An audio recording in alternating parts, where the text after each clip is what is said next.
Gaza में Israel के operation पर बड़ी ब्रेक लग सकती है क्योंकि अब चीन ने ऐसा कदम उठा लिया जिससे अमेरिका तक खौफ फैल चुका है। इजरायल और फिलिस्तीन के मुद्दे पर चीन ने ऐसी चाल चली जिसका बड़ा फायदा ईरान को मिलेगा। और समझ लीजिए कि अगर ईरान को इसका फायदा मिलेगा तो लेबनान में हिजबुल्लाह को रोकने के लिए इजरायल का कोई हथियार काम नहीं आएगा।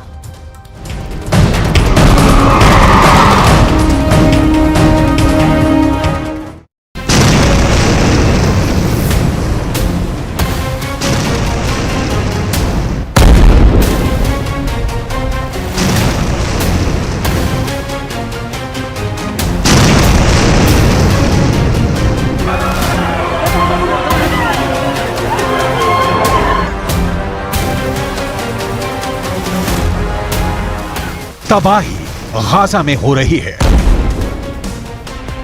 गाजा में इजरायल के बम फट रहे हैं। उत्तरी गाजा का कोई मोहल्ला, कोई गली बाकी नहीं बची जो इजरायल के धमाके से गूंजी ना हो। गाजा ने इतनी लाशें पहले भी देखी हैं, लेकिन इस बार तबाही का मंजर और ज्यादा खतरनाक नजर आ रहा है। पूरे गाजा में इस वक्त बारूद की बू आ रही है। यहाँ की आबो हवा में बारूद घुल चुका है। इजरायल का दावा है कि उसकी एयरफोर्स गाजा पर रोज 300 से ज्यादा स्ट्राइक कर रही है।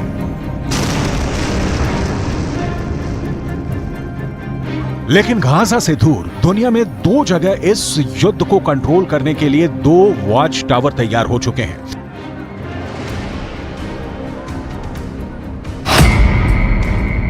एक है भूमध्य सागर, जहां अमेरिका ने समुद्री बेड़े तैयार कर दिए हैं, और दूसरा है फारस की खाड़ी, जहां चीन ने अपने 6 जंगी जहाज तैनात कर दिए हैं। एक तरफ अमेरिका इजरायल को बचाने पहुंच गया है, तो दूसरी तरफ चीन की तैनाती बताती है कि उसने ईरान को सुरक्षित रखने के लिए अपनी मसल पावर दिखानी शुरू कर दी है।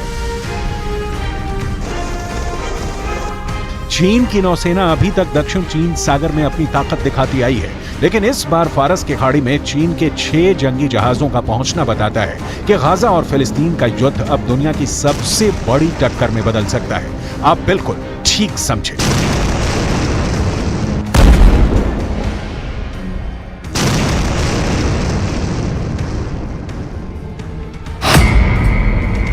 ये अब अमेरिका बनाम चीन का युद्ध भी हो सकता है। अमेरिका खुलकर इजरायल के साथ आ चुका है। अब चीन ने ईरान के करीब अपने 6 जंगी जहाज पहुंचा दिए हैं, यानी कह सकते हैं कि चीन अब ईरान के साथ है। वैसे बड़ी खबर यह भी है कि रूस के विदेश मंत्री सर्गेई लावरोव ने ऐसे अहम वक्त पर ईरान का दौरा किया है। इसलिए पुतिन ने यह भी बता दिया है कि रूस इस वक्त पूरी तरह ईरान के साथ है। गाजा में इजरायल की बमबारी को देखते हुए ईरान बार बार वार्निंग दे रहा है। इस वक्त गाजा में जितनी भी इमारतें इजरायल की बमबारी में ढहती जा रही हैं, वहां मलबे से बच्चे और बूढ़ों की लाशें निकाली जा रही हैं। ऐसी हर तस्वीर को देखकर फिलिस्तीन का समर्थन करने वाले देशों का गुस्सा उबाल खा रहा है। गाजा में इस इमारत में रेफ्यूजी रहते थे। जब इजरायल का बम यहां गिरा तो लोग लाशें गिनते गिनते थक गए।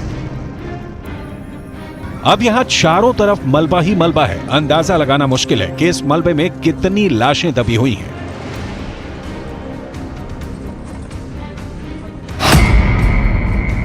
7 अक्टूबर को शुरू हुए इस युद्ध में अब मरने वालों की तादाद 5000 तक पहुंच चुकी है।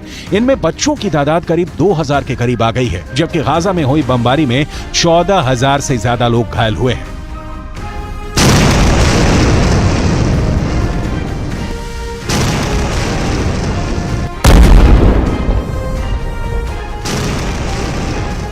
गाजा से आ रही तस्वीरों ने पूरी दुनिया को झकझोर कर रख दिया है।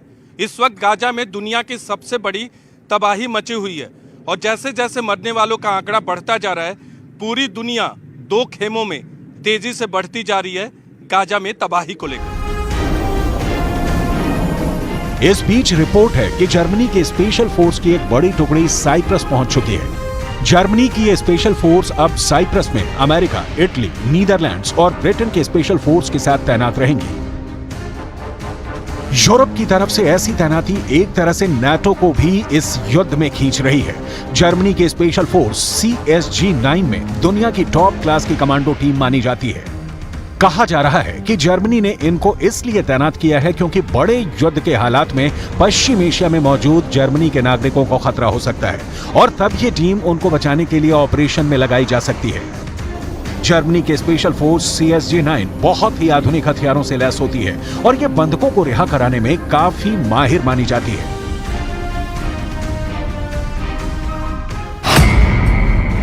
देखा जाए तो एक तरफ इजरायल का साथ देने वाला अमेरिका और यूरोप है, तो दूसरी तरफ फिलिस्तीन के साथ ईरान के बाद रूस और चीन भी अब दूसरे गुट के रूप में उभरते नजर आ रहे हैं। चीन की नौसेना वहां पहुंच गई है, जहां तैनात रहकर अमेरिका ईरान को धमकाता है। अब चीन की तैनाती के बारे में जान लीजिए, क्योंकि इस पर अमेरिका की नजर पड़ चुकी है। चीन के ये 6 जंगी जहाज उसके 44वीं नेवल स्कॉट टास्क फोर्स के हिस्सा हैं। इसमें सबसे बड़ा नाम है चीन का जंगी जहाज जिब्बो, जो टाइप 52 क्लास का गाइडेड मिसाइल डिस्ट्रॉयर है। टाइप 052 अमेरिका के आर्लेक बर्ग क्लास के डिस्ट्रॉयर से छोटा है, लेकिन यह भी बहुत ज्यादा विध्वंसक है। टाइप 052 डिस्ट्रॉयर में 64 वर्टिकल लॉन्च होने वाली मिसाइल लगी होती है, जो 200 किलोमीटर के दायरे में दुश्मन को तबाह कर सकती है।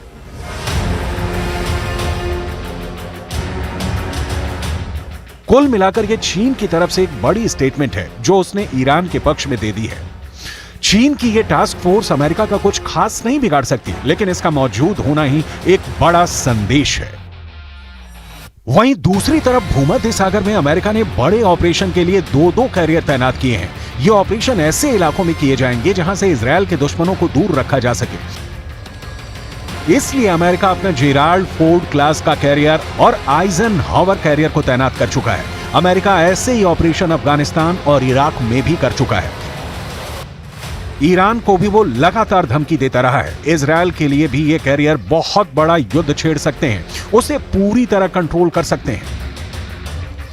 अमेरिका का फोर्ड क्लास कैरियर और आइजनहावर कैरियर ये दुनिया के सबसे बड़े एयरक्राफ्ट कैरियर हैं। इसमें फोर्ड क्लास सबसे नया कैरियर है, इसे CVN-78 भी कहते हैं और ये कैरियर 1 लाख टन का डिस्प्लेसमेंट पैदा करता है। भारत का एयरक्राफ्ट कैरियर INS विक्रांत इससे आधे से भी कम वजन का कहा जाएगा। ये एयरक्राफ्ट कैरियर न्यूक्लियर पावर से चलता है, यानी इसकी रेंज अनलिमिटेड है और ये दुनिया में कहीं भी आसानी से पहुंच सकता है।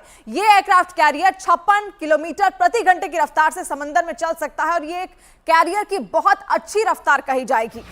अमेरिका की तरफ से तैनात हुए जेराल्ड फोर्ड और आइजनहावर ये दोनों कैरियर स्ट्राइक ग्रुप किसी भी नौसेना को अकेले हरा सकते हैं। अमेरिका नहीं चाहता कि रूस की नौसेना इस इलाके में आए, जैसा कि सीरिया में युद्ध के दौरान हुआ था। यही वजह है कि ये दोनों कैरियर फुल एयर पावर के साथ यहां पहुंचे हैं।